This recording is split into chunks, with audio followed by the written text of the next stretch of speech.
Hello guys! 3 days nga pala kaming mag-work sa office guys. Bale, ito yung Monday shift guys. Meron kasi kaming bisita galing onshore. At kailangan nga naka-semi-formal ang mga suotan namin. Bale, may baon akong long sleeve na pink pero di ko muna sinuot kasi baka madumihan lang. So, suotin ko na lang siya pag andun na ako sa office. Eto, nasa intersection na nga tayo dun sa tulay, papunta dun sa rainforest. At eto naman yung intersection, papunta na sa Say Raimundo. As usual, maluwag naman ang kalsada. Ayan, walang ka-traffic. Tuloy-tuloy lang talaga, maliban lang pag nasaktuhan ka ng stop sa traffic light. At syempre, dapat aminto tayo guys, diba? Para hindi tayo madisgrasya at makadisgrasya. At nasa office na nga ako guys, at nasuot ko na rin ang long sleeve kong pink. At naabutan ko pa nga si Kuya Rowel, ayan, hinihintay ko na lang siya. At uwian na naman nga guys, ang bilis lang talaga ng oras, di mo namamalayan tapos na ang shift mo.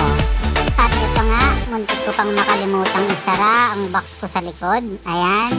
Buti napansin ko bago ako umalis ng parking. Ayan guys, at pailiwanag na nga. Pero di pa naman siya yung mainit at masakit sa balat guys, kaya okay lang. Healthy pa daw pag ganyan guys.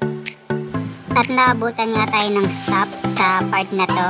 At may inaayos ng kalsada dito sa BGC guys, kaya medyo matraffic din. Kaya siksik lang muna tayo guys sa gilid. Ayan, nakalagpas na nga tayo ng market guys. At eto na nga yung flyover, papunta dun sa C5 at tagos na dun sa Pasig. Bali, bumili nga muna ako dyan sa 7-Eleven bago umuwi. Bumili ako ng Yakult dyan guys, pasalubong ko kay Esme bago umuwi. Malapit lang naman kasi ito sa bahay. At nakauwi na nga tayo guys. Ayan, pinasok ko na sa parking. At kung nakita nyo, may aso dun guys sa gate. Pangalan nun Popoy. At hinahanap nga pala niya si Basha guys. Nilak ko na nga ang guys gate. At aakit na tayo para makapagpahinga. Camera off, night. Day 2 to ng 3 days na work natin sa office guys. Naka-hybrid setup nga kami guys. Bali naka 2x3 kami every week. Ibig sabihin 2 days sa office and 3 days sa bahay. At ang office days namin ay Monday and Tuesday. And the rest ay sa bahay na lang guys. Ayan nga guys, nasa parking na ako. Naka color green na long sleeve naman tayo ngayon.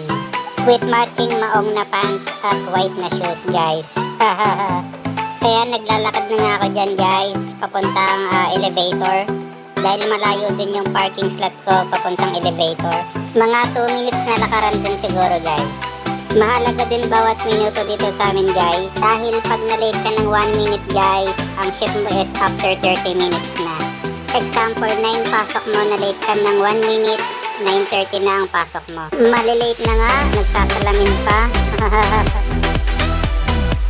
Bali tapos na nga ang shift namin yan guys. At chumitsika na nga lang guys. At yan nga palang katabi ko si Nikki.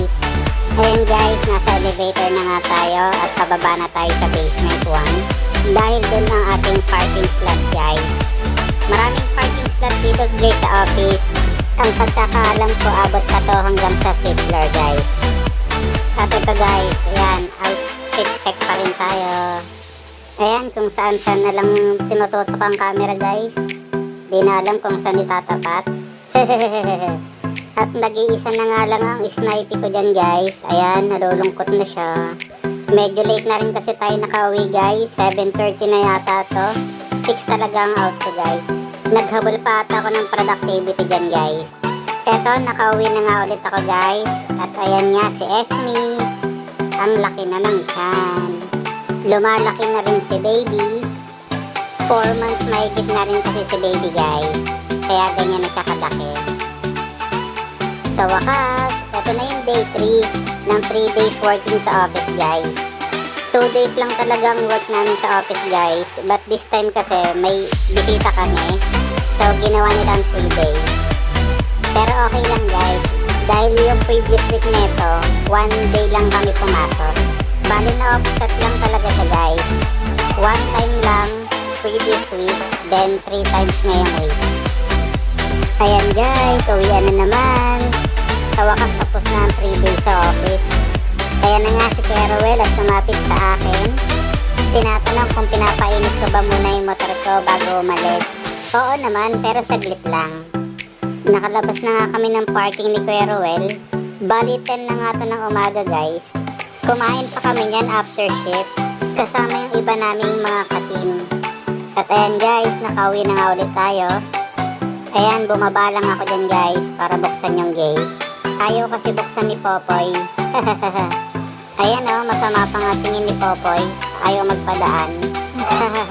Biro lang guys, mabait yan si Popoy. Alaga namin yan. So wakas, tapos na rin ang 3 days nating work sa office guys. Monday, Tuesday, and Wednesday. At ngayon, dito na lang tayo sa bahay. Thursday and Friday. Kaya nyakit na tayo sa kwarto guys. At ayan, nakaabang nga si nanay sa atin. Ayan, at nagmano nga tayo dahil sinangali na tayo guys. Patay na nga ang ilaw guys nang pumasok ako sa kwarto. Kala ko tulog na si Esme, hindi pa pala. Nagsiselfone lang pala siya guys. Hay sarap, di mo naiisipin mamaya pumasok sa office dahil dito na lang sa bahay. Hahaha. Ayan nga, si Esme. Busy siya. So hanggang dito na lang guys. Paalam.